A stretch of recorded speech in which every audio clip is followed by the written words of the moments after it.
Hello everyone and welcome to Planet Power Tarot. This is for the sign of Aries for the month of October 2022. I am so happy you found my channel since I'm new to YouTube, Aries, and I'm honored that you're spending some time with me. I like to start with an oracle, and so we'll go ahead and give these a quick shuffle. All of my cards are prepared prior to filming just to save some time. All right, now there's a full moon in Aries made just for you, my friends. It's bold and it's going to ignite some passion. So let's see what we can find out.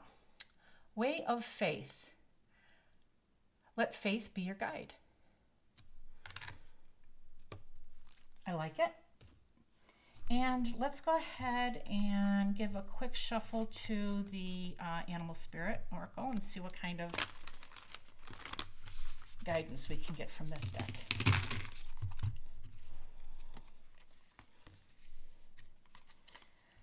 Armadillo, set healthy boundaries. All right. So we're going to be putting out a few oracles for some guidance here.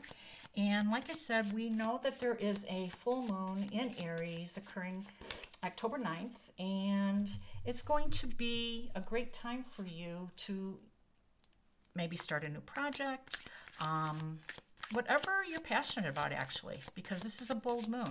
It fits you. Mars being your ruler, and of course, Aries, you're known to be bold and determined as well. So this portends well for you. All right, let's see what kind of guidance Tarot has for us for today. Okay, the first card out is the Tower. Well, okay. Have faith, justice, and the Sun. All major arcana cards. This is a bold start for a bold sign in a bold planet of Aries, and maybe in honor of that new moon, that full moon. Okay, so now we have the Knight of Wands, and he's a bold character himself. Beautiful. The Empress and the Queen of Swords. Sorry about this. Let's get these cards straightened up here. Okay. So the Queen of Swords and the Empress with the Knight of Wands on this side, and we have the Sun, Justice, and the Tower over here. Now, I like to organize my monthly readings with the Sun sign, which is your sign of Aries over here, and this is how we operate on a soul level. That's what the Sun sign says for all of us. And we all know our Sun sign because it's based on our birthday. Over here, we have your rising sign, your ascendant. And if you don't know it, it's okay. You can get it quickly on Google. Just type in free natal chart. But the point is, this is the face that we show the world. This is our public personality, our ego, our first house. Now, these coexist. We need this physical experience, this life adventure for the evolution of our soul. And in a perfect world, on a perfect journey, these sides will be balanced. And that's when things open up for us. The right people, the right opportunities. So that's our mission. Now, I did mention that we had October 9th as a full moon, but we also have at the end of the month, or at least on October 25th, a new moon and a partial solar eclipse in Scorpio. And this is happening in your 7th house, Aries. So it's a good time for you to concentrate on your relationships, because that's what the house represents, and partnerships. It's also about adversaries, and contracts and things. So it can be a little bit of a mixed bag. And, when we talk about the partial solar eclipse in Scorpio, this is probably a time where it is going to be heightened tensions in all of your relationships, because we're all going through this. And eclipses are here to help us release things. It's basically a celestial new beginning. That's what eclipses represent, believe it or not, because we know that painful endings sometimes are beautiful new beginnings, and we do have to release before we can get some new energy to move forward on our karmic path. So it can be volatile. It can be a mixed sign. It can be a little bit of drama, but we will be prepared for it. And honestly, you have some really good energy right off the bat. You have the sun, which is a beautiful energy. It's the most joyful card in the tarot deck. And this says that you're going to be experiencing a lot of happiness and joy on an emotional level. It is the happiest card in the tarot deck, not one higher, right? The Justice is truth will come out. There will be some clarity, and there will be a balance. So if things haven't been balanced, which the Tower is representing here, this is totally eclipse energy. This Tower, totally eclipse energy, and that is removing something that no longer is relevant in your life. That's really what it's about. It's a period for you to let truth be your guide and let faith be your guide. This is a slow and steady energy, which is really hard for you, Aries and Mars, because you guys are all about action and assertiveness and sometimes aggressiveness. You just want to get going. You're high octane, excuse me. And this period is kind of asking us all to kind of have a slow and steady rate of going through our lives during this time. We have a lot of planets that are retrograde still. We have the solar eclipse coming, and we have a lot of challenges, external challenges. So we have to be flexible. We have to stay on our path, and we have to take things slow and not to just charge through, which is going to be a little difficult for you, because the Knight of Wands, also representing a take charge, passionate energy, is kind of coaxing you to get going, and you should go, but is all you need to realize is that you have to slow down. Forward motion, progress, yes, just a little bit of an ease on those on the brakes, not so fast that you as you normally go, is what I'm trying to say. Now the Empress is a abundant card. She is divine feminine. This is Venus energy, and she is promising you a beautiful, luxurious, just a lovely period that you can look forward to. So the Empress likes all things luxe, all things beautiful, and all things regarding money.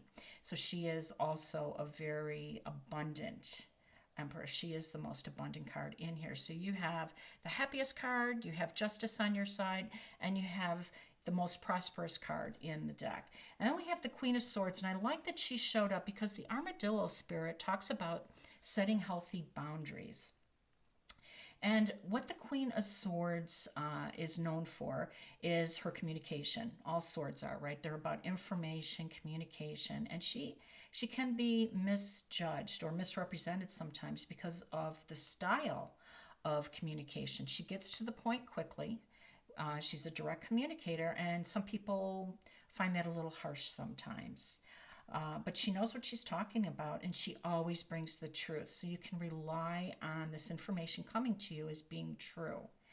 But what I like about her especially is when she arrives, she is coaxing us to re-establish, to reinforce our boundaries. She believes a lack of boundaries invites a lack of respect, and nobody disrespects the Queen of Swords. So I like it. We have some synchronicity here, setting healthy boundaries, and the Queen of Swords is all about that. So next I'm going to get some additional cards for a deeper dive. But before we get into that, I'd like to invite you all to please subscribe to my channel since I am so new. It will help raise my level of visibility for other people to find me. And please feel free to give me a thumbs up, share my channel, or drop me comments. Thank you all in advance. All right. So let's see what other energies we can pull out here. I love it. Love it. I ring my bell when there is definitely a divine guidance card that pulls out. The Five of Cups, okay. And I like them. This is our Virgo card. I cannot believe all these major arcana cards for you. This is a powerful, bold month for you. We said that, right? That's what the moon is coming in and giving you. This moon, this beautiful moon in Aries, specifically made for you. Bold energy, passionate energy. And it is definitely right up your alley, dear Aries. All right. So now we have the Hermit. We'll talk about the Judgment in a minute. And the Hermit is solitary energy. He has spent his life just mastering the subconscious. That is his claim to fame. And he's always dressed up like a Buddhist monk. So I call him Buddha. I was thinking about it. I've called him the Zen master before too, because that's the vibe. Because of the enlightenment, right, that he has gotten through all these years, the wisdom, that's why he has this energy. And I love that he's always standing ready with his lantern, waiting to shine a light on your highest path, your soul path. So this is spiritual advocacy. This is a guardian. This is your guide back on your soul path. So I am happy to see him. Now, the Five of Cups represents a period of sorrow or disappointment, a little bit of grief sometimes. And of course, when we invest our heart space, which is what cups represent, right? They represent our relationships, our emotions. And when we invest in that, we take a risk sometimes of getting hurt. And that's the nature of it all. And because of this October 25th partial solar eclipse in Scorpio, and we know that eclipses ask us to release something, right? Eclipses actually trigger the south nodes and the north nodes. That's the eclipse's job. And the north node is the direction we should be going toward. And of course, the south node is what we should be moving away from. So it is all interested in our future. Now, the Judgment card, which I just love this card.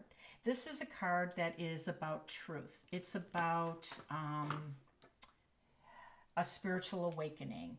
It's about resurrection. It's an invitation to ascend to a higher level. And it's a time of your life, when a period of your life, is coming to an end.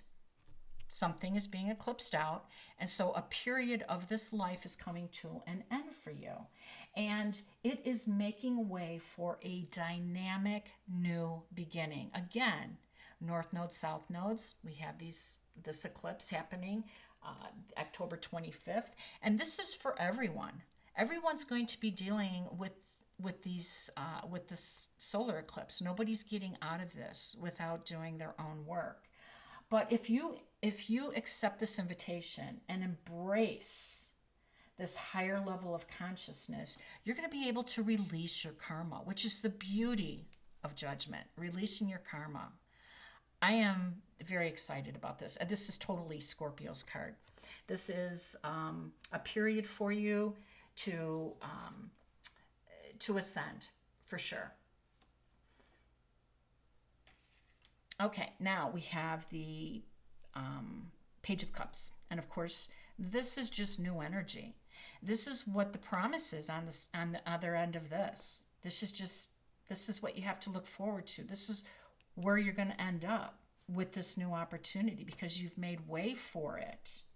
And this Four of Swords is you resting, realigning, recuperating, reimagining this brand new world, right? This brand new start for you. And the Queen of Cups comes in to guide you. I like the Queen of Cups. She is she's powerful and successful, although I think that people take her kindness for weakness. I like that she's underneath the Queen of Swords, because the Queen of Swords again says reinforce those boundaries, and the Queen of Cups would give you that same message. But what she's known for is being in the flow. You always see her perched at the edge of the sea, and she understands the necessity to go with the flow. This is a time for us all, Aries, to go with the flow. This is a time for slow and steady. This is a time for surrender and flexibility. This is the message I have for you. I hope you enjoyed it, and I'd like to wish you balance, peace, and harmony, and I will see you soon.